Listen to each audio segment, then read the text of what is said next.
Hello. This is episode 64 of the Following Mechanical Turks project. Today, we're going to take a look at the draft of the second product. Last time we were looking at, I was going to be introducing some new material in our results section that kind of interpreted or framed some of the results we were seeing in terms of in the sense of the summaries that Turkers were producing, how that resonated with some concepts of the procedural enthymeme and meta discourse, and then use the procedural enthymeme as a sort of bridge into how readability also emerged in our tasks of composition as well. So there's kind of two text categories at play there: the summaries that Turkers produced and the hits that we composed. So we can see meta discourse and procedural enthymeme kind of working together in their summaries, because as we kind of discuss in the results section, meta discourse is explicit signaling of the author or the task itself. Whereas procedural enthymeme is, it kind of works with that because, the procedural enthymemes are the processes that are inculcated such that they're not overt. So meta discourse is in a sense kind of illuminating them. One of the things that made me think is that the way we've been using telling, right, that it's both the kind of sensing but also a description, but also kind of the other usage of it's a tell, right? The idea that like meta discourse is kind of like a tell, right? It's a way that you can, that the way in which mturks is set up sort of exposes itself, right? Yeah. If we think of it in poker terms or whatever, chess, as we mentioned in the first place, there is a notion of a chess tell, but it's slightly different because in poker, it's a question of having information that the other doesn't have, right? You know what their cards are because of the way that they act. Whereas in chess, because everyone can see all the pieces, it's tells, which is seemingly not as prominent a term in chess, has to do with intent, right? I know what they're trying to do because of bodily tells. But it is interesting that, and of course, this returns to the Mechanical Turk itself as a chess automaton or purported chess automaton, that, that kind of tipping information is still relevant in the game. And, we think of it as this kind of chess is this sort of, abstracted cerebral. It's just the strategies on the board, but of course there's the physicality of playing against the player as well. And, right now as we speak, there's kind of a flap in the chess world, because you aware of this? Carlsen just resigned because he was beaten by a teenage, and fact check every word I'm saying right now, teenage American grandmaster, I believe, and there's suspicion, although no hard evidence, that he cheated. The teenager did? Yes. And so Carlsen may have kind of resigned in protest. He, I think, tweeted a cryptic message about why he did it that suggested it had to do with the rules. I believe the opponent has denied cheating, but simultaneously admitted to cheating while playing online chess, which is a strange posture. I didn't do it this time, but I admit I had done it previously. How would you? I mean, I guess this is my ignorance of chess. I could see online, but like in a live match, how does one cheat at chess in a live? Yeah, it's an interesting question, right? Because seemingly all of the information is overt. So how would you cheat? Would it be some form of advanced knowledge about his intended strategy, or I don't know. Yeah. Or, the perhaps simplest answer to this, although I haven't looked into it, would be, was he getting assistance in some capacity, right? The clearest example being something like, did he have a chess playing computer in his shoe? I was telling him, here's how you should play this, right? Oh, I see. I mean, that's certainly how people will cheat at other gambling. Well, I shouldn't say Yeah. other, at gambling games through assistance devices, even things like roulette wheels, given the position of the ball and the, velocity of the wheel, where's the likely landing spot for this. Yeah. Plus, it always raises the question of like what counts as cheating, like card counting when you're playing. Right. Like that just seems like that's not cheating. That's just being really good at cards. Right. It's not cheating, but they're allowed to eject you from a game for anything. Right. And it's like, usually that's it. It's like, well, we know you're counting cards, therefore you're out. You're not cheating, but we just don't allow that. Yeah. But things like computer enhancement. In fact, I think that's why, like, a lot of casinos move to you have to bet before the wheel spins and that kind of thing, because the rules were flexed. You used to be able to bet, and you probably still can in places while the wheel's in motion. There's a point where the dealer or attendant, I'm not sure what the term would be for a roulette attendant, waves it off. But then increasingly they were doing that early or before the wheel would spin to defeat forms of cheating. Anyway. Yes. Well, enough about your past as a gambler. I do enjoy gambling, but I don't let myself do it much. I can't.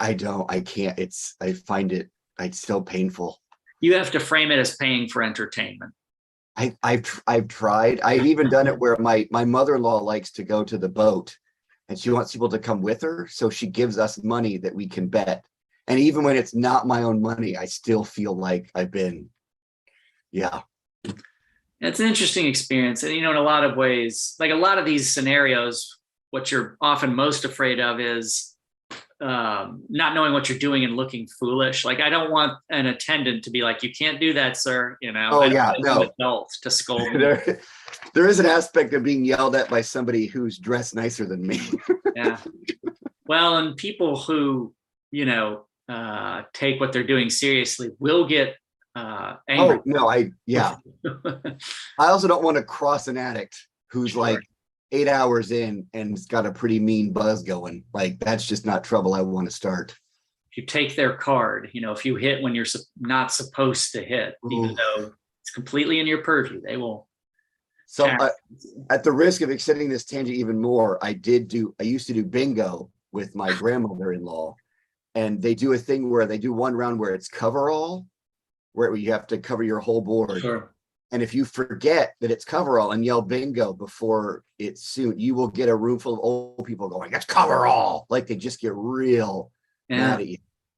And then the way in which, because they can't hear when the person says like B11, what you hear is that being like amplified throughout the room as everybody tells it to each other next to them. And it's this weird echo effect. Everybody going B11, B11, B11, B11. It's like the Occupy Wall Street. It is. It is exactly. It's exactly that rhetorical mechanism. They didn't have the bullhorn. That's where they got it from. Probably. Anywho, so we were using the procedural enthymeme as kind of a bridge from the Turker summaries to our own composed hits, which in a sense, you could see as chronologically inverted because we wrote those first, but in terms of how to discuss them, it just made more sense to look at their summaries and then see how the same kind of enthymematic strictures or inducements were, not only shaping them and causing them to respond through meta discourse, but also, of course, and Ben Hanrahan's conversation with us helped illuminate this. The parameters of M-Turk itself were guiding our composition. So, I mean, just pragmatically in the sense of like, well, here's what you use to write, your hit language. Yeah. But then there are other things like, the conventions of what a good hit is. And, there are all these other situational parameters that are relevant here. So that allows us. What's that? I was going to say, though, I mean, it's somewhat chronologically inverted, but there's a sense in which it's hard to recognize an enthymeme. I mean, you can't until after, right? I mean, the idea that that we would know this and then do the hits Right. accordingly. It's like, well, the enthymeme really only is like, oh, we supplied this implied, right? In many ways, it's only a kind of, shoot your anterior kind of deal where like, okay, you recognize the enthymeme once you've already fulfilled its Yeah. logic, because when you're in it, that's just sort of what it is. Right. So It's kind of a contradiction that it's like, I mean, the whole point is that you're not conscious of it, right? I mean, it's like the paradigm. The whole idea is you're not conscious of it, which makes it very, necessarily difficult to see it as such, because it's like, no, the thing is it's paradigmatic. The thing is it's enthymematic. So you can't overtly engage it as, oh, what enthymemes am I invoking here? which is our whole method, right? The only way you have to participate in the enthymeme for it to, Right. So for the same reason that we moved into mechanical Turks for this phase of the research, also explains why it isn't until after we did that some of these things became salient or remarkable. So yeah, I mean, we turned to the hit posts, the compositions we made, and looked at how readability emerges in that. In the surveys, in a sense, readability was at least explicitly being judged by the hit tasks themselves, because we literally asked them, what's the most readable here? So that's at least one useful metric. It doesn't really unpack, of course, but it intentionally asks them to determine what's the most readable here, and it allows us to analyze. Oh, when they say readability, here are some common features. So we get to talk about things like it has to provide content about. It has to provide subject content, so it can't. The word nice is readable in a sense, but it's not what they deemed readable, because there's something implicit in there that's like, yeah, but you also have to talk about the content. We also noticed things like the presence of meta discourse in summaries that were deemed readable. Looking at ours, so we kind of shifted some of the rhetorical concepts of, enthymeme, meta discourse, which is maybe more linguistic, but whatever, into looking at things like exigence. So what's spurring our audience to, acquiesce to the parameters of our hit. So we look at things like monetary exigence, which I didn't find a whole ton of stuff in rhetoric studies about monetary incentives. There is some, and we do point to some things, including, like a special issue.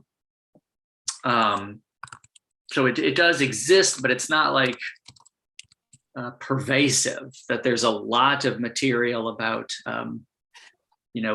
just the economics of incentive. And, in this case, it was really kind of interesting. And so we were able to point to some literature that, takes this on kind of explicitly and says, sometimes we get kind of hung up on language choices, understandably, as rhetoricians, it's like getting very fastidious and finicky about composing the right argument, when it's possible that in many, maybe even most situational or situations, those kind of really laborious choices may be relevant, but not nearly as kind of like determinative in terms of an action than things like, well, yeah, I'm paying you to do it. So it's like, yeah, well, then screw the language differences. It's like, this one pays a lot more. And, it matters, but it's like we were seeing probably, it's just like, yeah, paying them in a sense can like wallpaper over these very, fastidious choices of, well, do we say this? Do we say this? What metaphors are we using? It's like, it doesn't matter. There's other forms of symbolic action take precedence. Like if you're handing me a big enough check, you don't need to wash your hands before you do it. Yeah, right. You don't need to worry about. You don't need to worry about, the argument, the ethos. It's like, nah, just double that pay and who cares? Yeah. So it allowed us to talk about that. And at least in the draft's current form, because previously, like in the last episode, we were kind of talking about, I wasn't quite sure about the relationship between monetary compensation and a kind of related but not identical issue of expertise. We were talking about it in terms of like audience targeting, how you filter your audience, because we were seeing a difference in the ratings of our experienced Turkers. So when we actually used parameters so that we, were filtering in only people who had a high acceptance rate and had done a certain threshold of hits, which I believe was 5,000 and 98% acceptance. And so those folks were noticeable, small but significant, would rate our hits as more clear and more fair, routinely. And so there was something there in terms of like readability, that underscores like, well, readability then hinges to an extent on this notion of like audience, where it's like, well, they see this as more clear. Yeah. And a broader audience sees it as less clear. So it's like, well, then the readability of our hit is, big surprise, at least partially a facet of audience, right? Yeah. And what's doubly interesting is that, to go back to our kind of larger discussion too, is it's the audience that has the most time inside of this platform.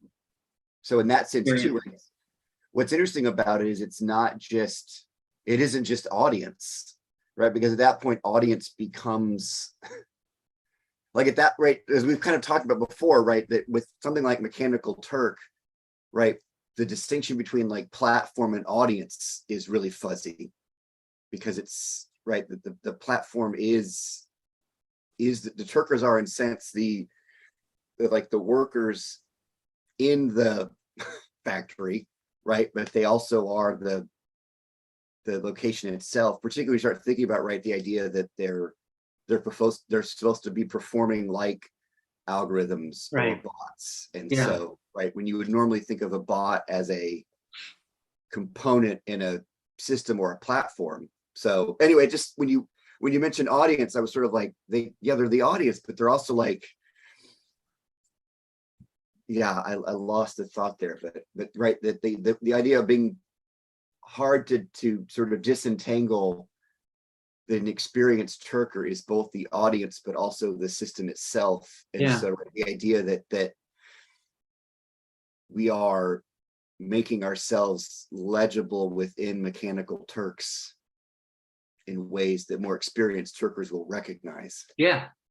Well, and that's in part why, because we're previously kind of treating audience targeting or audience filtering as kind of a discrete thing, comparable to like, okay, we talk about meta discourse, we talk about enthymemes, procedural enthymemes specifically, we talk about exigence, and then is audience targeting another one.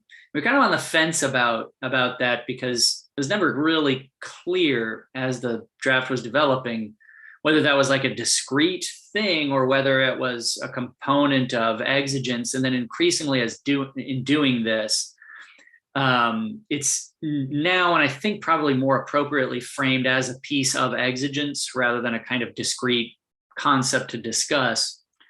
And the way it's bridged in the text is by pointing out that a component of exigence is monetary compensation, but another component of it is the selection criteria that are discussed by Hanrahan et al. As they have a few papers that are like, in fact, when I was reading this one, I was like, oh, you should read this, because like a whole part of this is like what we were doing.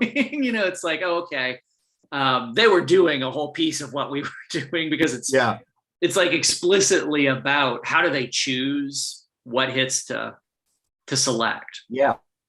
But now the good news is like there's not a total overlap there. But in reading it, I was like, oh, we really should have read this before we talked to him, because like there are just whole sections that are just completely aligned.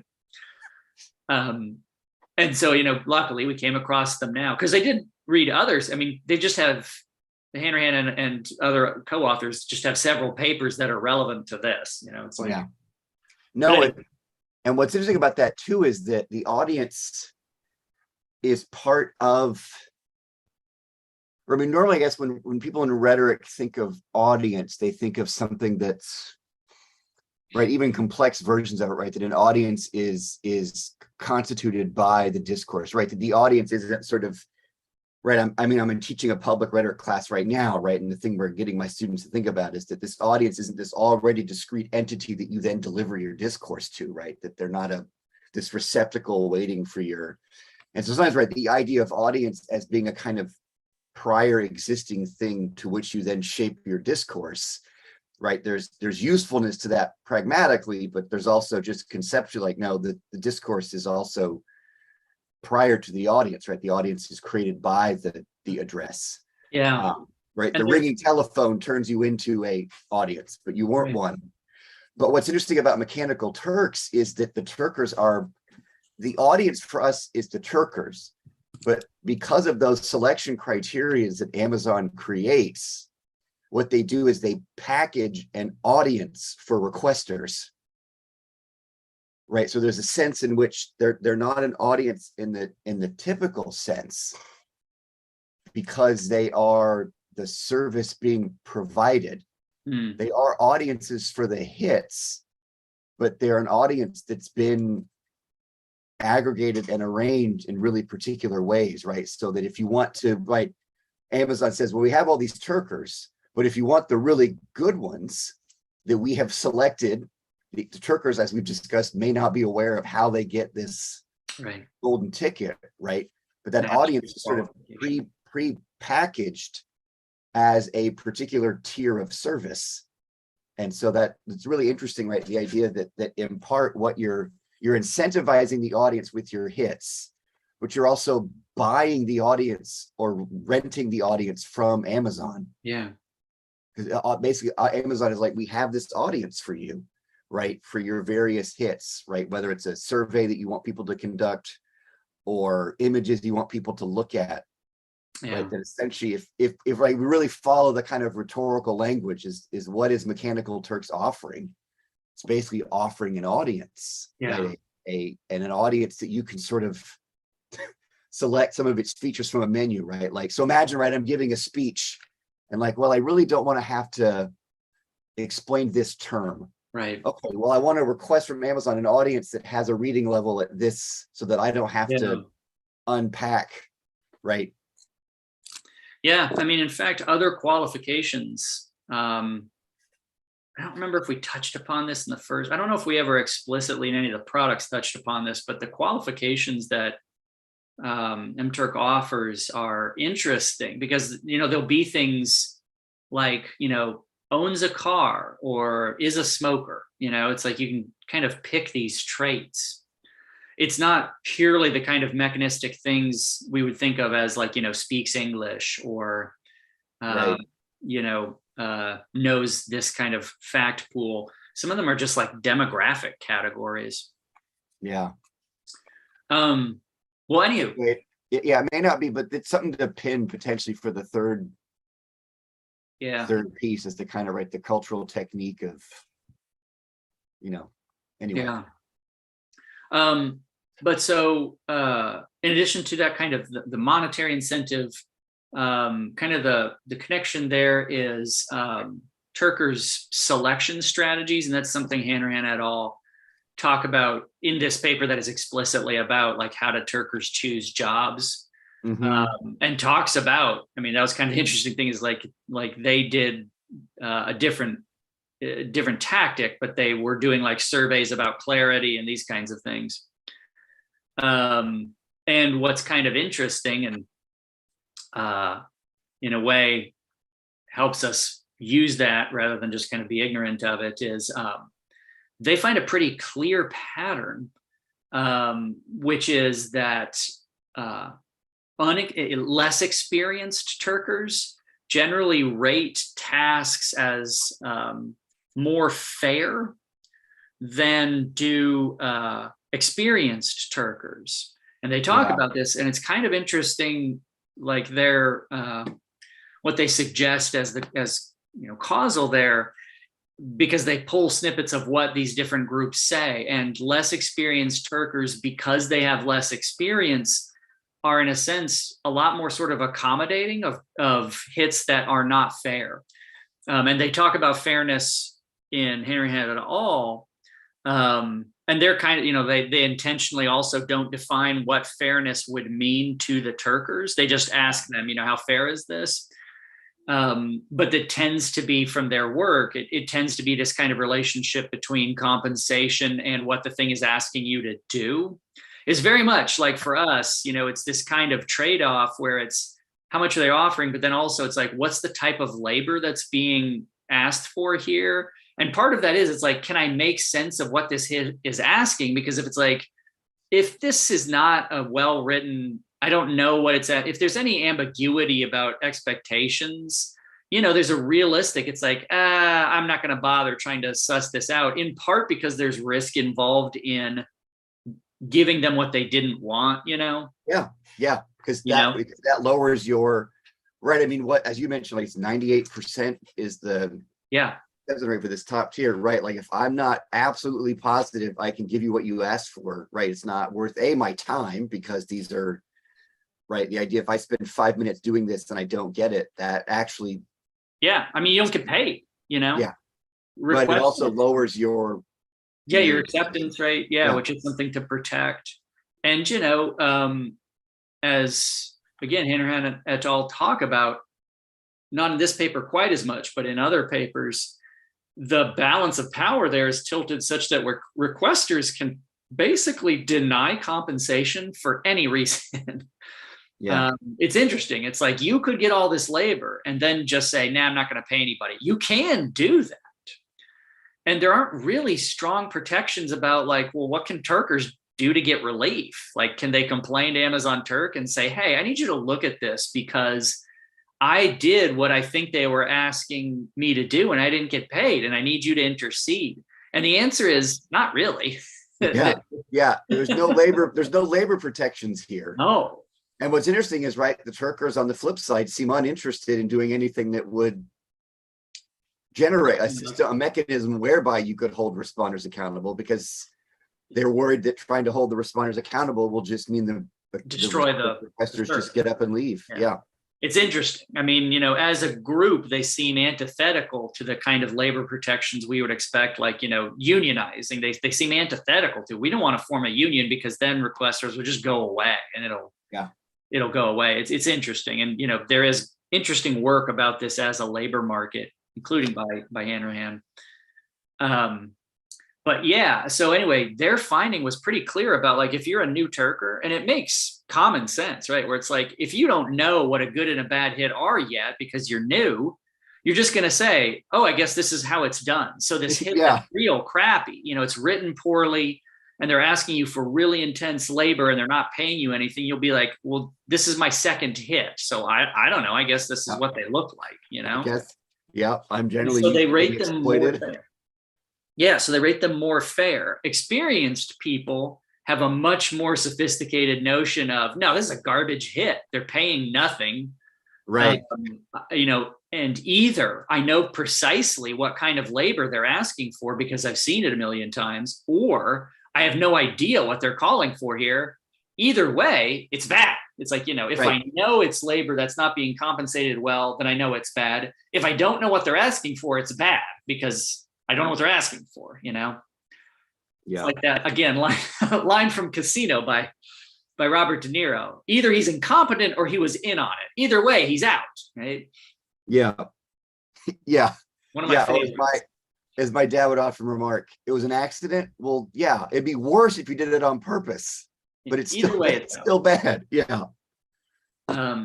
So what's interesting is their finding is pretty clear about experienced folks tend to rate them as less fair, probably because they have much more experience and they know they have a better, they have a more honed calculus here. Right. And for us, we saw precisely the opposite in our results, where our experienced folks routinely said, no, this compensation is fair and the hit is clear. And so, like, I was like, well, okay, so what do we make of that? Right. And, our kind of position on that, because, the answer you want to jump to is, well, no, it's because our hit is fair and well compensated. Right. That's why. I mean, it's like they're the experts. They know this, and that's why. That's kind of, in fact, I guess I can just share this. Yeah. It doesn't quite say that, right? It starts here and it says notable finding because it inverts the pattern they find. And why, right? The author suggests that because inexperienced Turkers have engaged with fewer hits, they're not as proficient at discriminating fair from unfair ones, and are so more accommodating of flawed hits, right?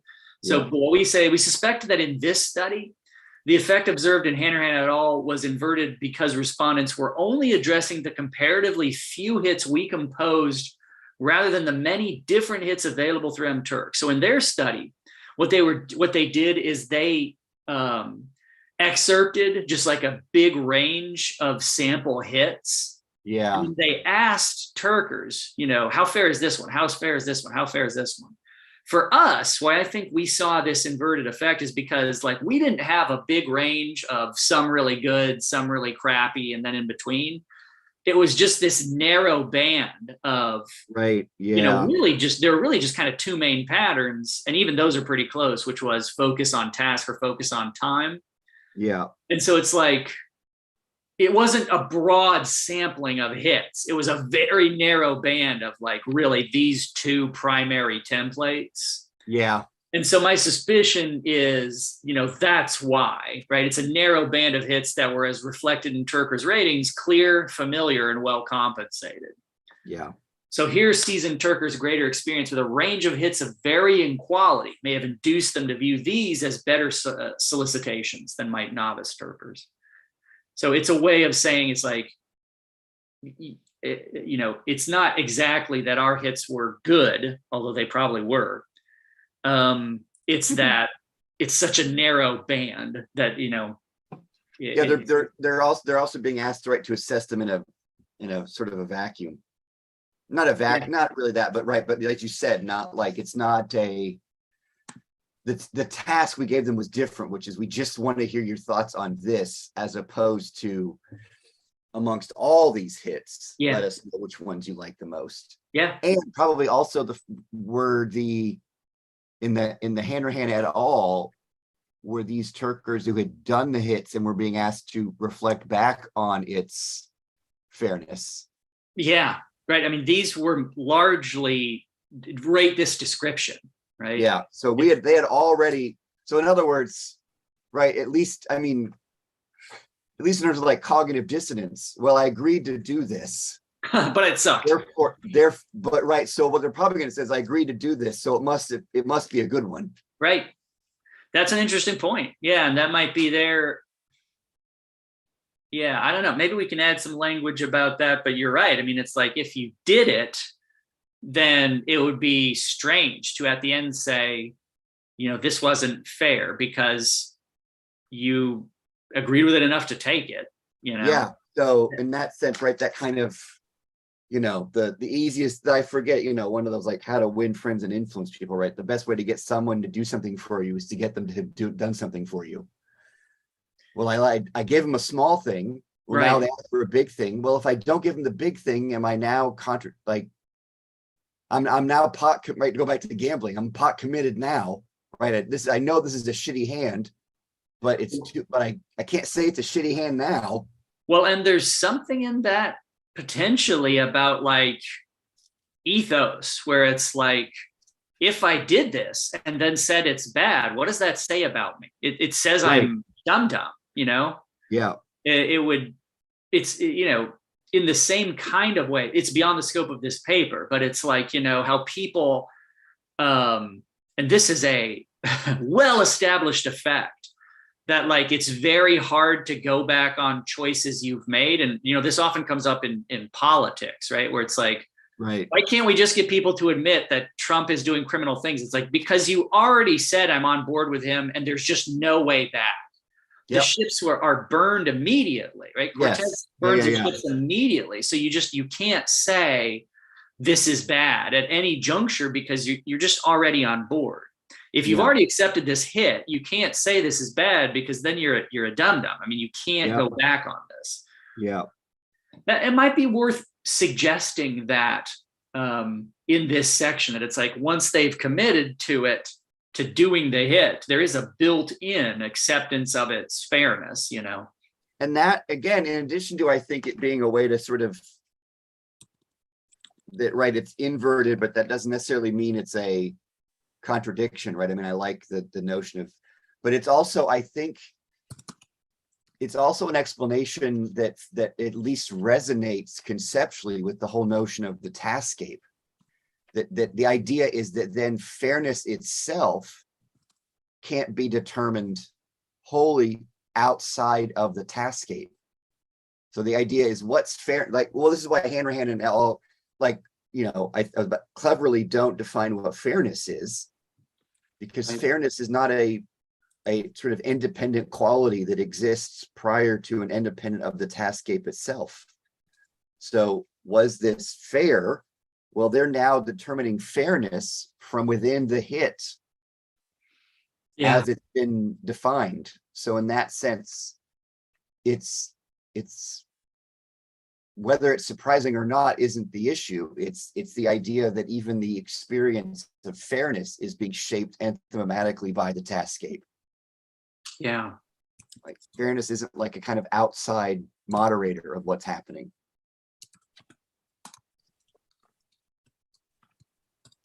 Okay. Yeah.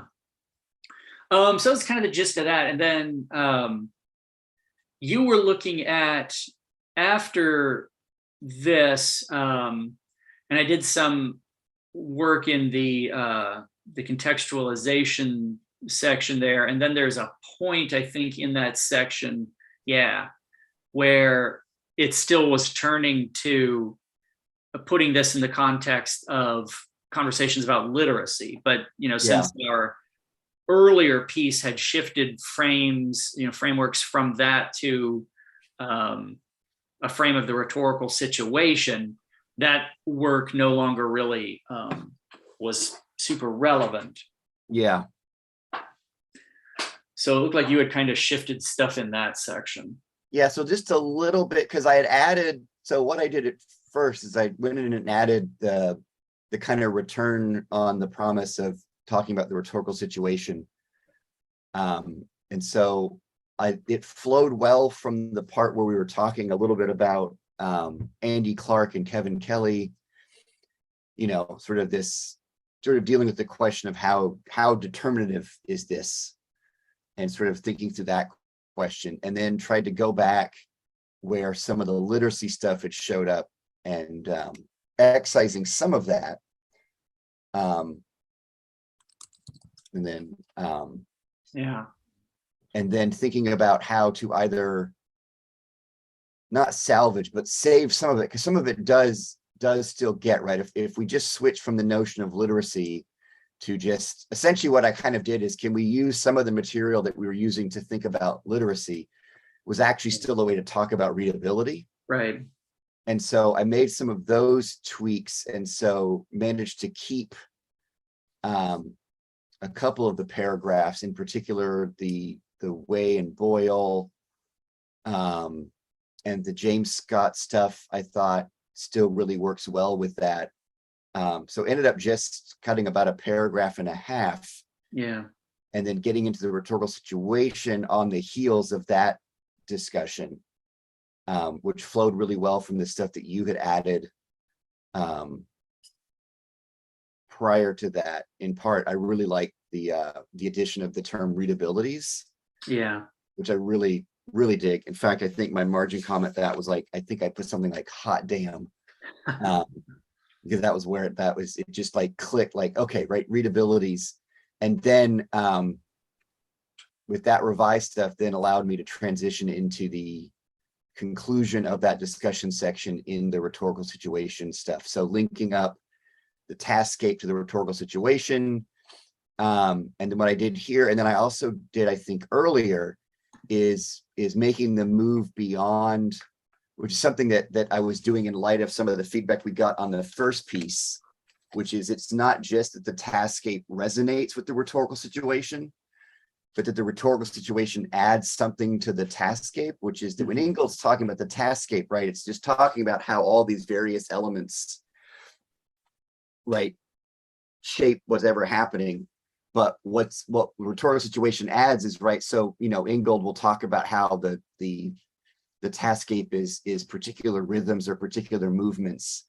And then what the rhetorical situation gets at is, well, why do particular rhythms and particular movements become more prominent rather than others? In other words, right, the Ingold doesn't have a notion of rhetoric or persuasion within a Taskscape, right? So for him, he's just describing how what we would normally see as a kind of discrete thing emerges from within a Taskscape, but he wouldn't really necessarily be able to explain why a particular arrangement of a Taskscape ends up being more, right? Why does one rhythm get picked up over and over again as opposed to other ones? Right. And that is where rhetoric comes in, right? Because rhetoric has a theory of persuasion.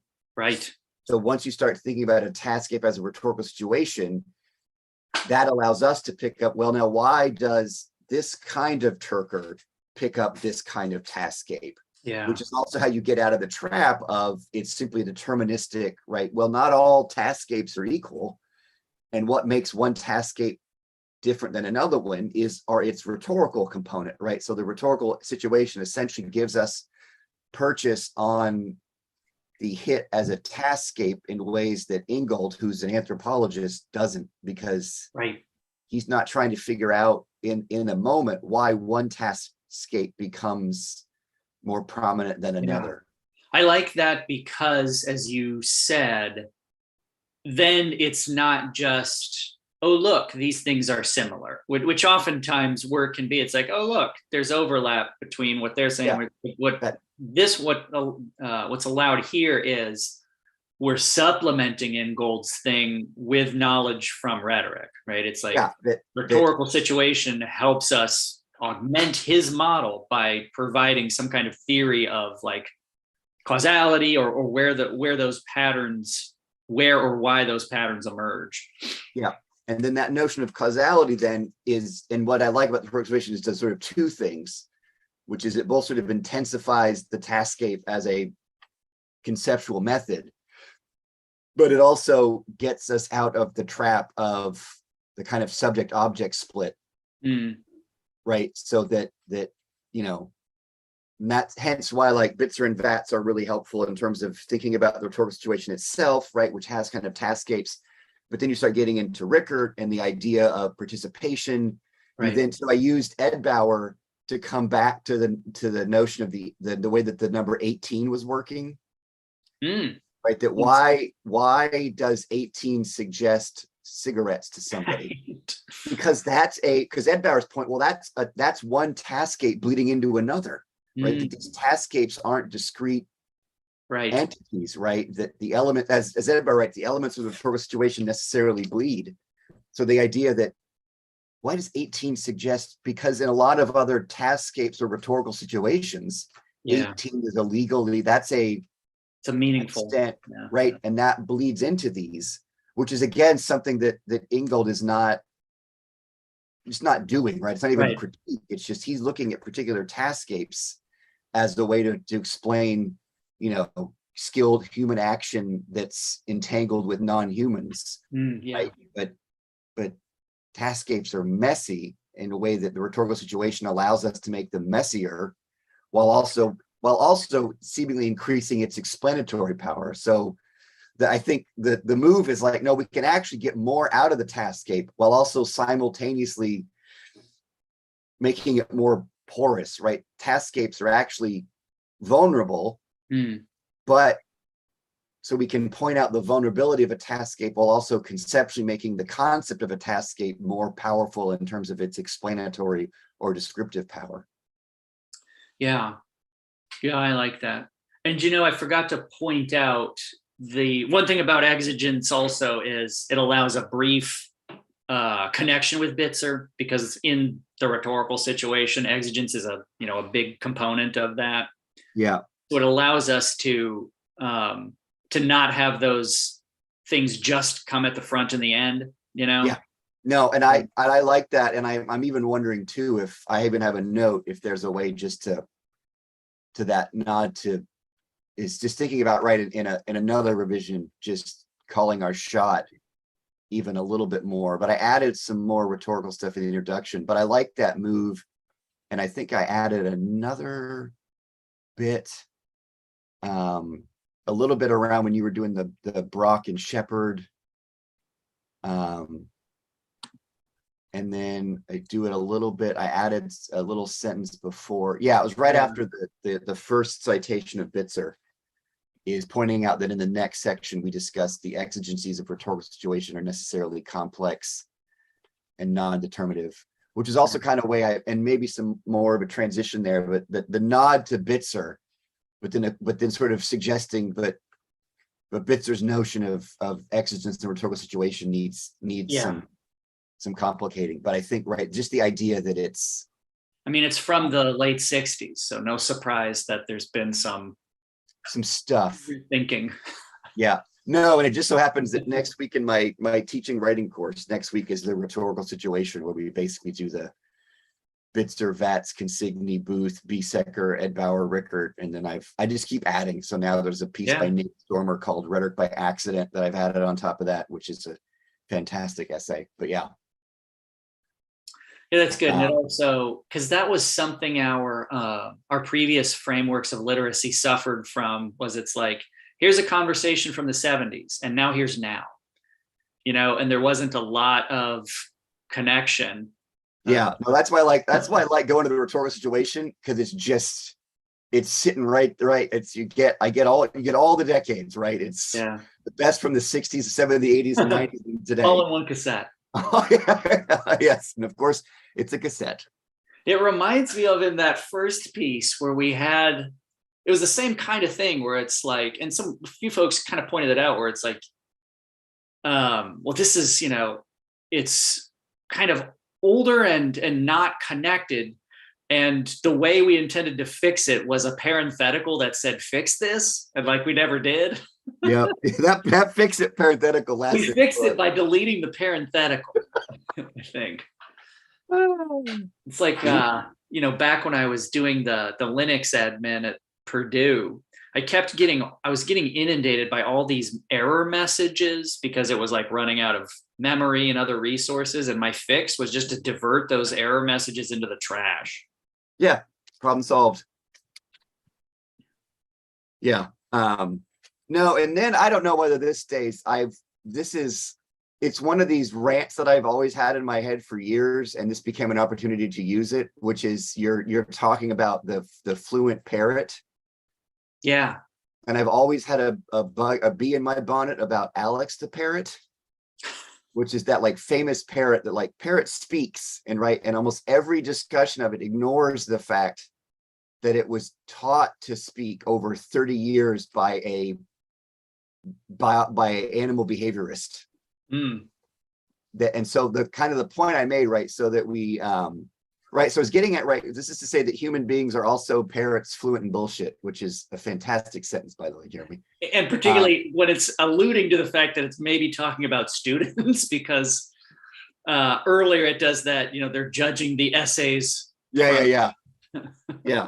God, honestly, that's the goal. I don't mind if that's a goal for first year writing, which is to generate parrots capable of being fluent in bullshit. I'm like, honestly, I'm okay with that being on the tin. So what might be happening though through our inner course is a growing together and entanglement, right? MTurk is generating hybrid readabilities to its operations.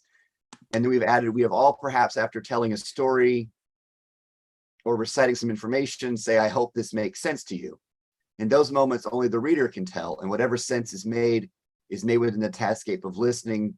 The sense we make is never ours alone to make. It is a readability constituted within a landscape. So, the idea is that, well, these bots don't know that what they're saying makes any sense. And I'm like, we oftentimes don't know whether we're making any, right? Sense is not something that exists in the utterance itself. Yeah. So I wrote, in the case of the most famously fluent parrot, Alex proves telling here, once retold.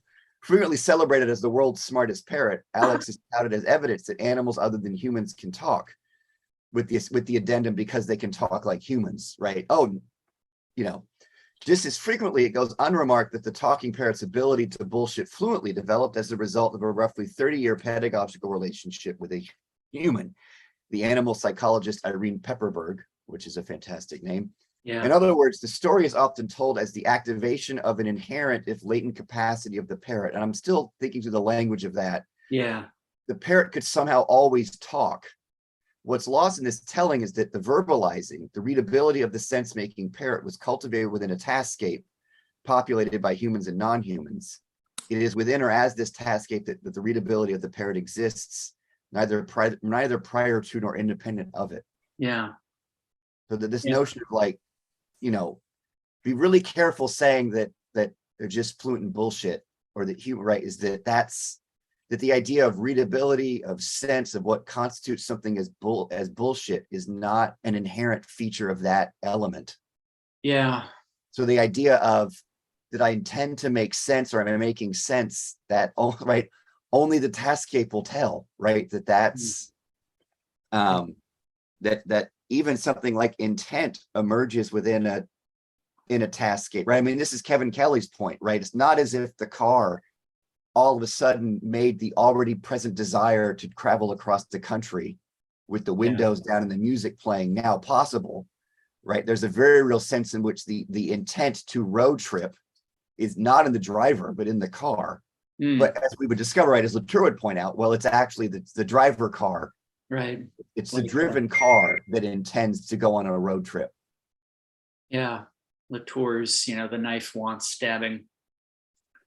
Yeah. So I'd suggest a citation here when you say frequently touted as the world's smartest. Indeed,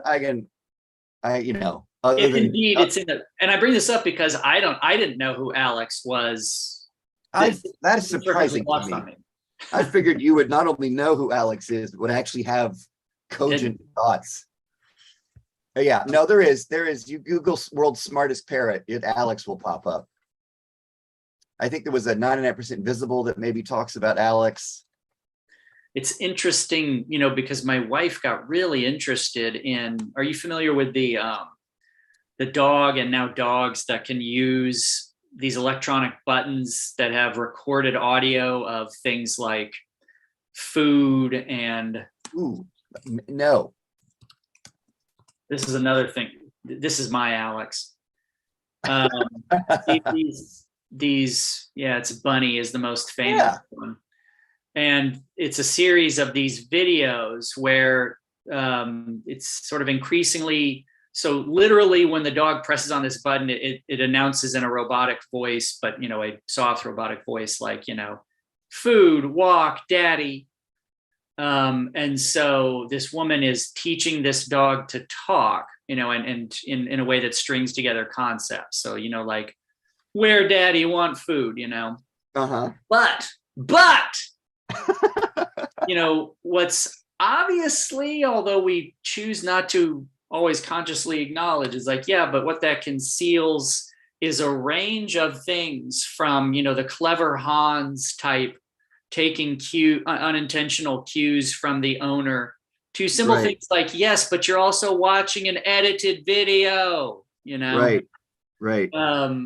How many thousands of times did the dog just start slamming into buttons and like with the parrot, it's like, there's stuff in the parrot, but there's also a certain level of animal behaviorist expertise that's being displaced or replaced, like the cashier being placed into the ATM or the self-service. It's like, that expertise is being shifted in a sense from the animal behaviorist into the dog for a moment, it's anywho. Anyway. Wait, there was something else here. Just how many of those buttons just ended up to chew to bits, like all of my plastic soldiers that my golden retriever destroyed, which actually were great because then you could use them as realistic battle damage. I mean, the thread of sort of confirmation bias there as well. I mean, every parent says, oh, my kid's a genius because X, right? Yeah. The kid's a genius because he can say hamburger. And it's like, but did your kid do math? Well, no. Did your kid build something? No. So you've latched onto the one thing and not been conscious of the literally infinite other things, right? I mean, it's like, if you're looking for anything, I guarantee you'll find it, right? Yeah. Now the trick is that we got to be real careful in critiquing that mechanism, because it may be the mechanism by which all sense is generated. Yeah. Like when I'm talking to you, I'm looking for you to make sense. And I'll go to Jody later and go, Jeremy said the cleverest thing today. And she'll be like, yeah, but you're ignoring all the times in which he just stared at you blankly. Right. Like with a baby, you ignored all the asinine things it did. Yeah. It said donut. Was it still shitting itself? Well, yeah. Doesn't sound like a genius. No, does not sound like a genius. Or maybe that's the avant-garde. I mean, that's kind of interesting because of the claim you make here. I hope this makes sense to you, because in a sense, that is a sort of pure example of, I don't know if this makes sense. The other way this term is often, or this phrase is often used, though, is as a kind of cudgel, which is, this should make sense to you, right? When you say to students, so what I want you to do is X, Y, Z, and then you look at them and you say, does that make sense? What you're really saying is, this makes sense to you. If it doesn't make sense to you, you're flawed. That's what you're saying. No, and anyway, right, it's the same, either in the declarative or the interrogative, it's the same move. Yeah. Which is, yeah. Has anyone ever said, no, that was gibberish, sir, you're having a stroke? What would your response be if a student said, no, that doesn't make sense? You'd probably just angrily restate what you just said. I am real good at that, because my students seem to be quite comfortable pointing that out to me. It must be the ethos. I mean, I had a student the other day saying, I said something and the student literally pointed and laughed. Like I'm doing and it was great. And then I made a joke about, well, we do lots of workshops in this class, so maybe don't work with the student who points and laughs. And then the student, perfectly timing, says, oh, I would never do that to a fellow student. It was just the best, like, so I said, so it's just me? And they go, yeah, it's just you. And I'm like, well, that's fair. You're a different target.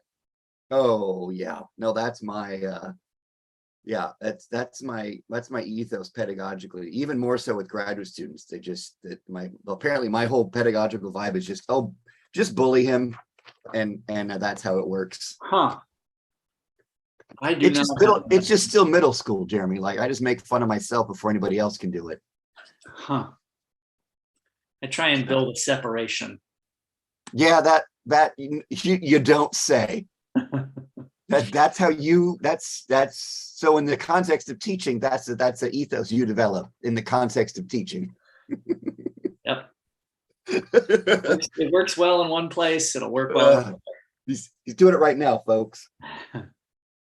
Well, we are almost out of time. Yeah. So in practical terms, I mean, I think my next step on this is I need to clean up some sort of mechanical stuff. Like, for one thing, our bibliography now is out of date. Okay. Well, not out of date. I mean, it's not reflective of the piece. Some of the stuff is in there, but some of it isn't. Yeah. So, I'm just using Zotero. In fact, do we have a shared Zotero on this one? I don't think so. We've been keeping that close to the other game. We've been keeping that close to the vest. But anyway, I mean, I need to do that. There are a couple of places, like I noticed you did with the, oh gosh, who's the author? The gauche about, because as you have a tendency to do, you put the name in there, but then there's no other way to find, as this person says this, and I'm like, well, where the hell does that come from? I added the date.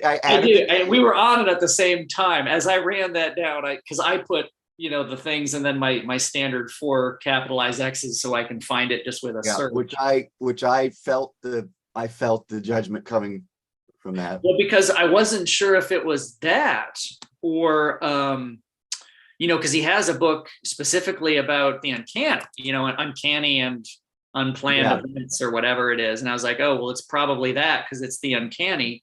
And of course, none of these books are searchable. There aren't, at least that one isn't. I think the others are, but like I couldn't search that. So I was poking around on the dark web to see if there was just like a PDF I could take a look at. Yeah, I think I have a PDF for this one. That one is Yeah. searchable. I got a PDF of this one, the same place I get my ketamine on the internet. It's funny because like the only reason I use like Tor is precise. It's like, you know, you think, oh, he's going on there for hardcore drugs and pornography. No, I'm trying to find a paper that my library doesn't have the subscription to. Exactly. That's literally Exactly. the only reason I'm on there is for Sci-Hub and LibGenesis. Yeah, it's like I need it, and ILL is going to take 3 days, and I need to look this up right now. No, that's the two biggest users of Tor are Chechen mobsters and academics with libraries with poor holdings online. Yeah, and I'm a huge advocate of ILL, but there are cases like this where it's like I just need to look this up, and I swear I'll delete it. I just need to see it, you know. Yep.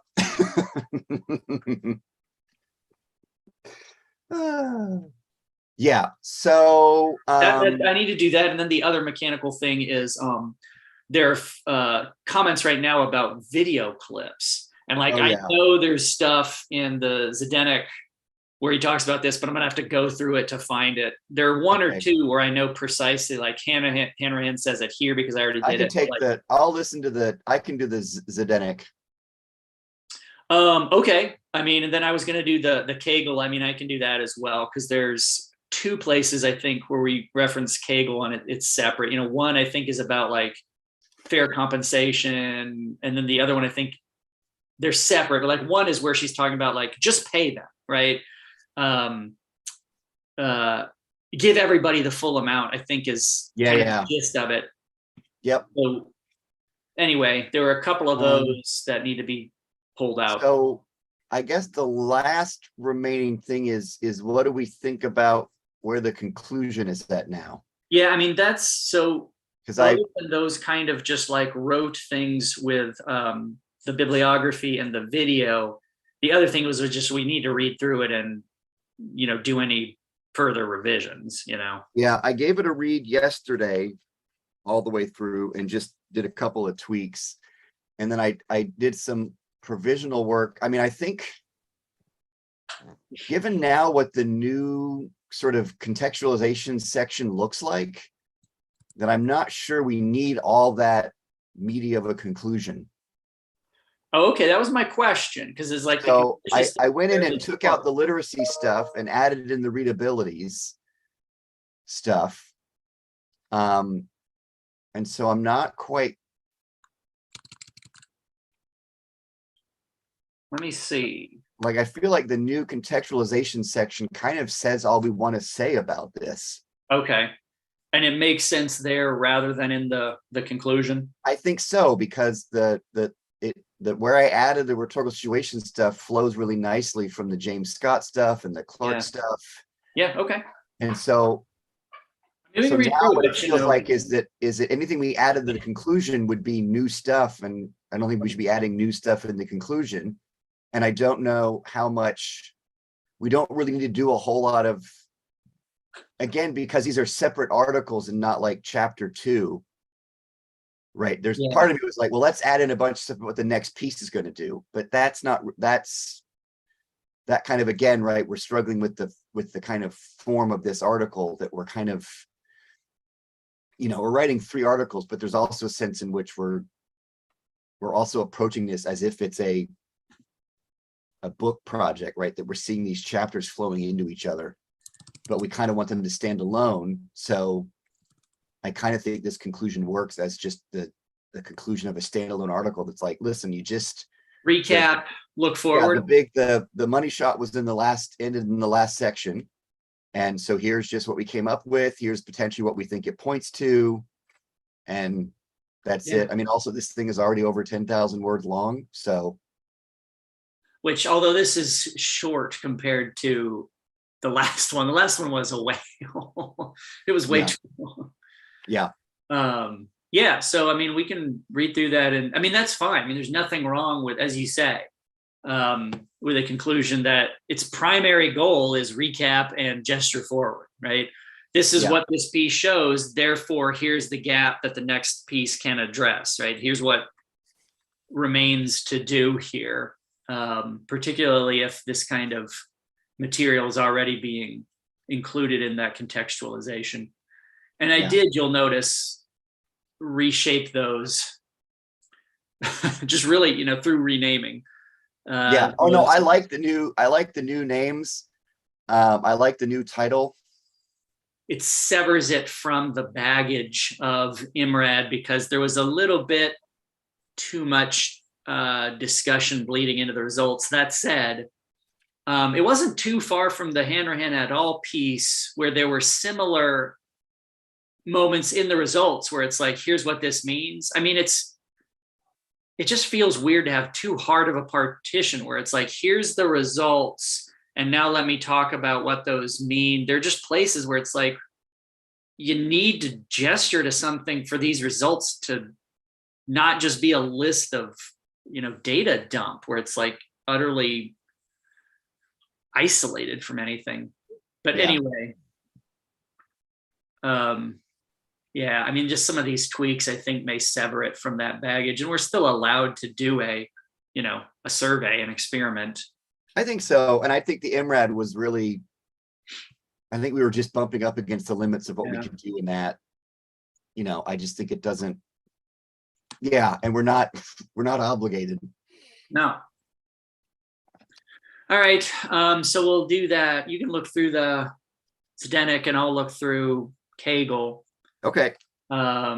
Just, the way to probably go about it is just check where we reference them in the text and see what it's talking about. And then just, I think the Zdenek was really just sort of like the caption stuff, like that like closed captions aren't. Yeah, I should be able to find that. I think that might have been, I think that was even early on when we were kind of. Here's why you're here. Yeah.